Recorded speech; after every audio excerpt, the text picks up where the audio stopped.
Chapter 233, Outmatched 2. While thunderbolts quickly rained down from the sky one after the other, a spellcasting speed race for survival was taking place on the ground. The evolved clackers were trying to keep their defenses in place, while Lith was putting just as much effort to make them crumble. Despite Lith being alone, the fight was on equal footing. Lightning wasn't the only threat, there was also the shockwaves it produced. The Praetorians were now blind, deaf, and badly injured. Unlike their queen, they were unable to use light magic to heal themselves. Also, by following their instinct, they shielded her to the best of their abilities.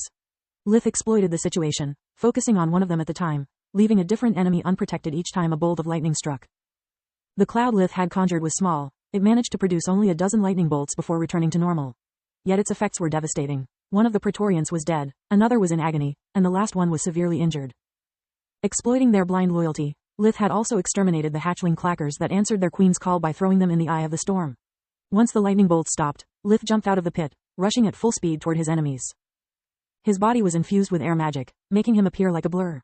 The magic crystals embedded into the bastard sword harnessed part of the spell, making a small vortex cracking with lightning envelope the blade. The brood mother was triggered by the noise, summoning an earth shield all around her. The clackers' sensory organs were still muddled by the thunderstorm, their reaction was disorganized. When the last Praetorian still standing understood what was happening, Lith had already chopped off the head of his agonizing teammate, to prevent the brood mother from rejuvenating it. The Praetorian screeched for help, fighting with all the strength it could muster. All the rocks and debris that had been created by keeping the thunderstorm at bay, flew against Lith following his every movement.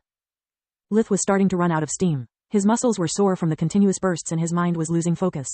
Using so many high-level spells at the same time had taken quite a toll on him. To make things worse, the closer he got to the Praetorian, the more accurate its control over the debris became, making it impossible for Lith to dodge all the incoming attacks. He could only deflect those aimed at his vitals and tank the others. He used earth fusion to limit the injuries and light fusion to start regenerating them as soon as they opened. When Lith was close enough, the clacker interrupted the spell, releasing a second one. 8 giant spider legs made of rock erupted from the ground, attacked him from all directions.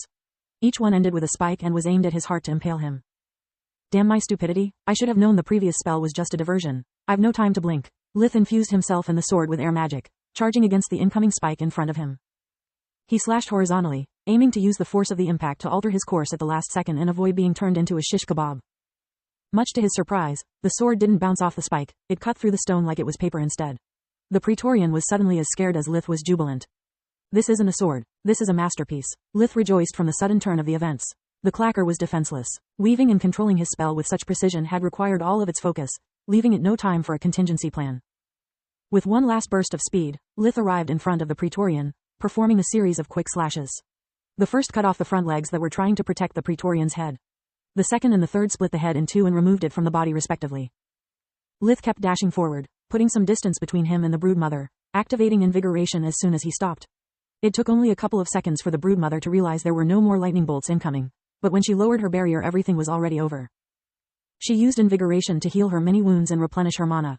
Once she spotted him, the brood mother was ready to counter any attack the human could be plotting. Yet Lith remained still, his grin grew wider by the second. You really are dumb, he laughed at her with a cruel voice. Absorbing the world energy is a great idea. Too bad it's a game that two can play and I started before you. The brood mother cursed at her own stupidity, it was her first time facing an awakened one. Through life vision, she checked that Lith had told the truth. He was recovering faster than she was capable of. The head start he got would allow Lith to attack before she was back at her peak condition. Great idea, he kept mocking her after noticing her glowing eyes. Words didn't waste mana, so they were the only attack he could perform without hindering his recovery. I'm sure that wasting mana non-stop will not slow you down even more. The brood mother was outraged by Lith's defiant attitude, but she was even more scared of what could happen if she stopped watching his every movement. Unlike him, she wasn't able to blink. She also had noticed how the piece of metal in his hands could easily cut apart even her strongest minion. She only needed one strike to cut him down, but Lith was capable of doing the same. The brood mother rushed forward, forcing him to stop using invigoration too and playing straight into his hand. Life vision gave her only a vague idea of Lith's core power. After all, he had almost killed her multiple times. The brood mother was certain that he had to be at least as strong as her. Thanks to Solas's mana sense, Lith knew that she was stronger than him even at his peak condition, something that was still lost to him. His body had yet to recover from the attempt to save Protector's life. Lith had manipulated her fears so that she would start recovering later than him and stop before him, forcing her to fight on equal footing. The brood mother was physically superior, but Lith was much more experienced in using all the elements. Her front legs clashed many times with his sword, keeping it at bay. Their strength, speed, and stamina were on the same level since the brood mother was too scared to stop using life vision.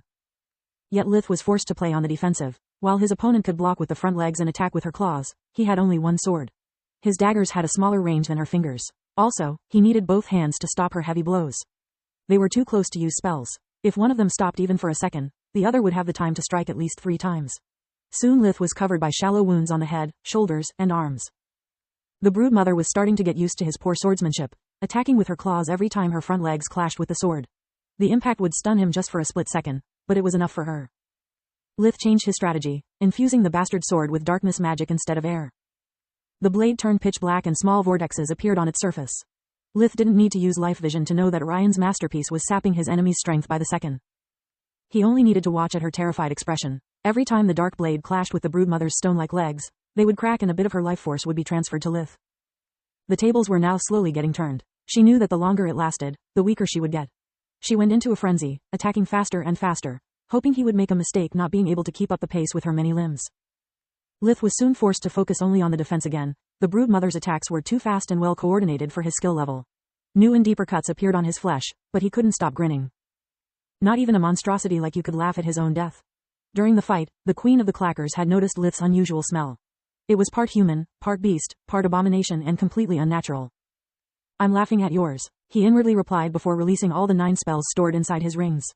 Fireballs, lightning bolts, plague arrows, and a fully charged checkmate spears were fired against her at point-blank range while she was lunging her left arm toward Lith's right one. The thunderbolts stunned her while the darkness missiles drained her life force and the icicles ravaged her body. The explosions from the fireballs pushed her away, but not before her claws severed Lith's dominant arm at the shoulder. The broodmother was severely injured but not dead. Now that Lith had lost the sword, she was certain she would get the upper hand as soon as her body started to move again. Then she saw it. Together with spurts of red blood, black tendrils came out of Lith's severed arm and from his shoulder, pulling it back into place. The flesh merged like the wound had never existed. Lith was shocked as much as the broodmother. He had already seen Balcor's valors reattach their limbs in a very similar manner. Unlike them, he needed light fusion to close the wound and stop the bleeding. The arm was in place, but it was useless. The bones, nerves, and blood vessels were still repairing themselves. Lith had no sensibility whatsoever. His arm was no more than dead weight. The broodmother didn't know it and hope abandoned her. It was only then that she realized that her body was already beyond saving. The electricity from the lightning bolts temporarily stunned her, but not prevented her from moving. Otherwise the previous thunderstorm would have managed to kill her. The numbing effect had simply prevented her from noticing that several spears of ice had pierced both her human and spider body, puncturing her lungs and several organs. She started coughing blood, while her life was slowly slipping away. "Please, have mercy," she pleaded him, shedding tears from all her 8 eyes. "You are a powerful magician. You can heal me. You know how rare we awakened are. We shouldn't kill each other." Lith clicked his tongue in disgust, moving the sword from the right to the left hand. The broodmother recognized him as someone similar to her. He didn't want allies, only servants. "If you spare my life, I swear to devote all my life to you. I can take on any form you want, be every day the woman of your dreams. I'll be your lover, your slave, whatever you want. Just don't kill me." Lith plunged the sword into her head, using darkness magic to destroy the last spark of life force she had left. "I can't believe she had the gall to ask me to spare her life. Slave my ass, she would have killed me as soon as she recovered her strength," Lith thought, storing the corpse in the pocket dimension. "What are you planning to do with her remains?" Solus asked. "Use them as ingredients, sell it, or reanimate it as a greater undead. I have yet to decide." Professor Farg had witnessed the whole fight from the beginning. The resourcefulness of both sides had left her speechless more than once. "By the gods, even with all my equipment, I don't know if I could defeat either of them without reinforcements." The broodmother was cunning and the 4 Praetorians covered her blind spots, leaving no openings. Lith's swordsmanship is amateurish at best, but he is a vicious, scheming opportunist. He clearly has a lot of experience using true magic. That trick with the thundercloud isn't something you can improvise. Once again, Lady Tiras was right. Lith from Lucia isn't human. I must show her the fight, especially the part where the arm reattached itself. His existence goes beyond my understanding. Lith used invigoration again, checking his surrounding from time to time. The few clackers that had survived were all hatchlings and with their queen dead, they had lost the will to fight. He collected the corpses of the Praetorians too, hoping they were still worth something as trophies or ingredients. Then, he returned to the pit. The flames had destroyed everything, leaving behind only ashes. Lith wasn't a believer, but he silently prayed for his lost friend. He couldn't avenge Protector's death nor could he bring him back to life. The feeling of helplessness heavily weighted on his heart. "Goodbye, old friend. Thank you for everything you did for me and for all you taught me. I promise I will take care of your family like it's my own."